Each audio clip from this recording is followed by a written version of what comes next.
Hey, so the office is closed today, but I didn't want to wait until tomorrow to get this research out to you. I came across some research, and at first look, it can be kind of confusing about what it means, and there's already some controversy about what this study means, but I wanted to try to clear it up as best I could.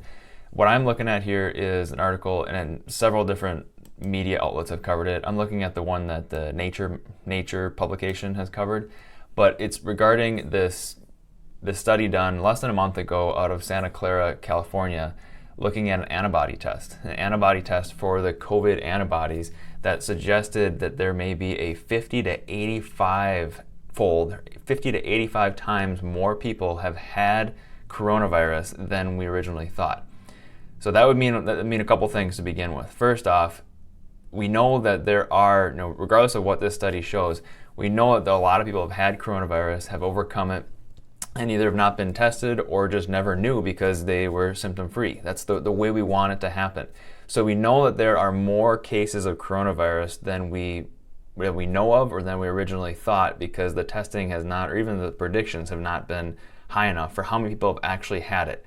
Secondly, the other thing to keep in mind is that we also know that coronavirus has been given, or there have been, and I'm not here to say how many, but there have been a lot of deaths that have been labeled as coronavirus, which, had we not been going through this pandemic, or had coronavirus never even been a thing, unfortunately those individuals would have passed away during this season or during the last few months regardless. It would have been maybe from flu or from cancer.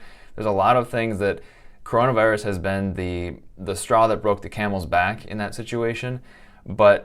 So really what I'm trying to say is that there are more cases, more people who have had coronavirus and overcome it than we realize, and there are less deaths purely associated or purely due to coronavirus. There are less deaths that have been labeled as coronavirus, which that individual would not have passed away in the last few months had there not been this pandemic. So if you keep that in mind, just think about what that means for the death rate that you're seeing on the news media and the different outlets as far as what that means. I'm not here to say exactly what the death rate should be. I think there's a lot of gray areas with the research, but that's the reason why I'm just doing this video, to try to clear that up. Secondly, so this study is looking at possibly a 50 to 85 fold increase in coronavirus infections compared to official cases. But experts have raised concerns about the reliability of antibody kits.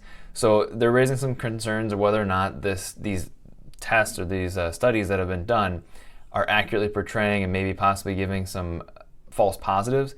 So bottom line though is, no matter if we're looking at an antibody test or even the normal coronavirus test, just to see if a person currently has coronavirus, the tests are not perfect. And in some cases, the test being used to make diagnosis, the reverse chain polymerase reaction test, it's not even a test that was originally designed to diagnose something that does not have an established genometric sequence. So basically any kind of virus that is constantly changing, like the flu, like coronavirus, that test that's being used for a lot of coronavirus diagnosis is not valid really to say that that person definitely has coronavirus. It might just be picking up on a different version of the flu or a different version of a different virus that looks like the coronavirus, but it's giving a false positive in that case too. Long story short is, just be careful of what you're hearing with the numbers. We cannot completely trust the numbers. We have to kind of take it with a grain of salt.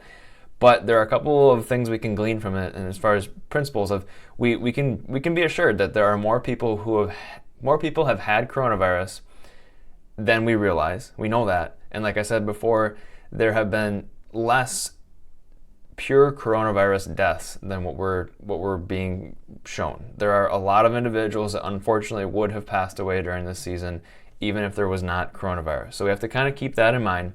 And then the biggest thing that I think is interesting is, after this antibody test, there's been some more interest in antibodies and what does it actually mean. If you have the antibodies, let's say you got a real test, it was an accurate test, you have coronavirus antibodies, are you immune or can you get it again? So CNN Health here, the title of it is "Why a Positive COVID-19 Antibody Test Doesn't Necessarily Mean Much of Anything Yet." Well, what they're looking at is the coronavirus is much like the common flu. It mutates, and so it's consistently changing. So that means that if you have the antibodies, that doesn't mean that you've got a free ticket to immunity going forward, because the coronavirus is constantly mutating. So that's the question is saying, hey, even if you actually have the antibodies, Are you immune, or can you still catch it a second, a third, a fourth time? That's the question. And I would say they're gonna continue to find that this is not like the chickenpox. Chickenpox, it was a stable enough virus strain that didn't really change. And so that's why if you had it as a kid, as long as you've had a little bit of exposure over the years, you basically have a lifelong immunity to it because the virus does not change. Now, the seasonal flu, that's not the case. If you had the seasonal flu as a kid, you can continue to get it every single year because that virus changes over and over and over. That's the reason why they have to continue to have a new flu vaccine, which they're guessing, what is the current strain of this virus this year, trying to make an educated guess, and then that's what they put in the flu vaccine, and then they try to give people that immunity through that guess at which pathway. They're predicting where that virus is going to mutate and what it's going to be in a couple months. That's essentially what they're doing with the flu vaccine. I think the exact same thing is going to come up with the coronavirus vaccine, if they ever make one. First off, it's a whole different class of vaccines, the RNA vaccine that they've never really done before. And then on top of that, it's probably going to be the kind of thing where you have to have it year after year. So that's the whole question. What they just said here is, does the antibody, if you have the antibodies from actually getting coronavirus, does it keep you immune? And they're saying probably not, and likely not. So my question would be, if there is a coronavirus vaccine and you get that vaccine, how long does it last? One, was it the right strain? And two, how long does it last? Because it's going to continue to mutate.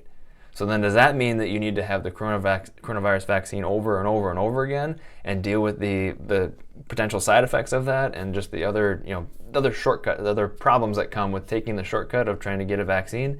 Those are all questions I want you to be aware of.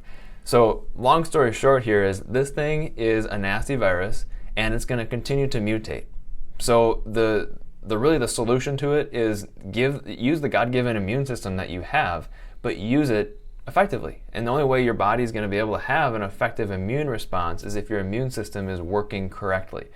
So whether this changes or not, whether the research, the stats are inflated or not, it doesn't change the fact that everybody needs to have a properly functioning immune system in order to hopefully come through this, have an exposure, and have an exposure to 5 different versions of coronavirus and not have symptoms anytime. That would be ideal.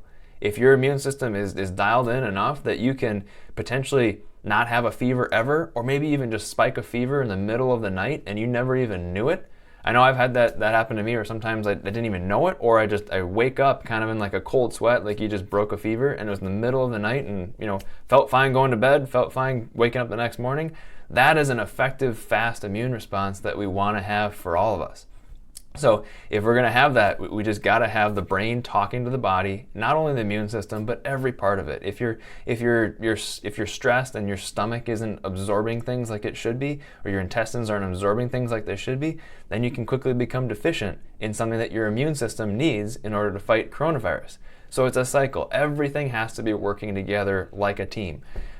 So hopefully this kind of clears up what's being coming out with the antibody studies and whether or not antibodies are effective or not. Bottom line though is the coronavirus is going to continue to mutate and change, and we just got to be ready for that. And if not, let's just take it beyond that. What's the next thing?